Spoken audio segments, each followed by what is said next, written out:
Everybody seems tired. I've had a lot of conversations this week where I hear things like, I'm tired of being stuck in my house. I'm tired of hearing about the virus. I just want things to go back to normal. And as much as I share those same feelings and frustrations, the reality is we are not going back to normal. At least not anytime soon. The reality is, for now, this season is remaining with us. And I don't know about you, but on my worst days, I let my mind go down the rabbit hole and I start to play out all the worst case scenarios, which of course leads me to the conclusion, even if it's a false one, that this is never gonna end. Coronavirus is just gonna be forever. And again, that's not actually true.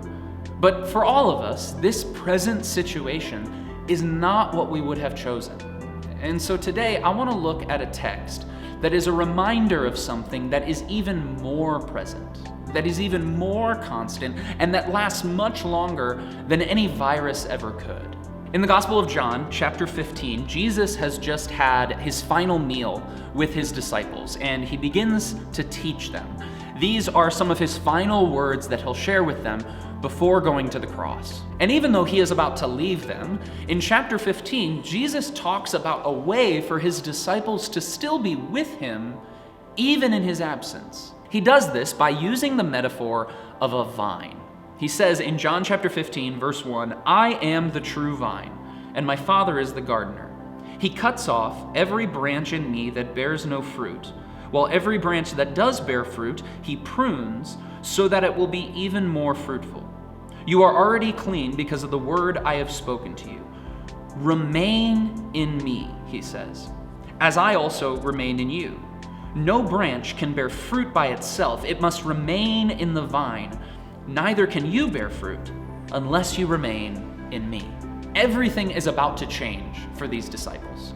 Jesus is about to leave them, and they are about to enter into a new season. And if you know anything about the building of the early church, you know this season is not going to be easy.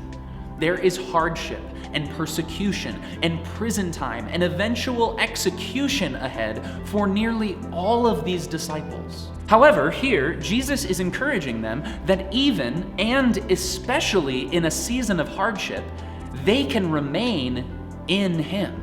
And I think this is such a strong reminder for us as we face potentially another month of stay at home, that while this difficult season remains with us, we can choose to remain in Jesus. This coronavirus is lasting much longer than many of us thought it would.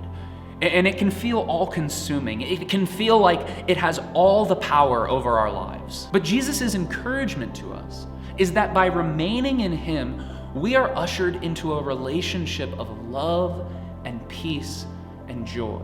And that relationship is far more powerful and far more all-consuming and lasts infinitely longer than any stay-at-home order ever could. And he has a promise for those who choose to live in that relationship. Look at verse 5. "I am the vine, you are the branches. If you remain in me and I in you, you will bear much fruit." When we remain in Jesus, when we live our lives attached to the vine, by his power, our lives become fruitful. In other words, we start to see goodness and growth popping up all around us, even in a season like this. So of course, this begs the question, how? How do we actually remain in Jesus? Well, luckily, Jesus helps us out there as well. Skip down to verse 9 for me. "As the Father has loved me, so I have loved you. Now remain in my love. If you keep my commands, you will remain in my love, just as I have kept my Father's commands and remain in his love. I have told you this so that my joy may be with you and that your joy may be complete. My command is this," he says, "love each other as I have loved you. Greater love has no one than this, to lay down one's life for one's friends." So follow the logic here with me. We remain in Jesus by keeping his commands. And he sums up his commands as love one another. And we love one another by following Jesus' example of how he loved us. So to sum all this up very simply, loving others leads to life with Jesus. Now, this seems really counterintuitive because if you're like me, you're probably thinking, I'm the one who could use a little love right now. It has been so easy for me to get caught up in my own experience of this season, to only focus on how tough stay at home has been for me. But if I'm honest, it's in those moments that I feel most alone. It's in those moments that I feel least connected to God. But I shouldn't be surprised because Jesus already said that living a life of connection and intimacy with God, that doesn't come from only focusing on ourselves, but it comes instead by following his example to love others by putting them before ourselves. And when we do that, when we get out of our own head and our own experience and we pour out into others, that act of selfless love, it connects us to the ultimate source of love. Loving others leads to life with Jesus. This is how we remain in him, even in this time. Now, I know a lot of you who are watching are going through some really difficult things right now.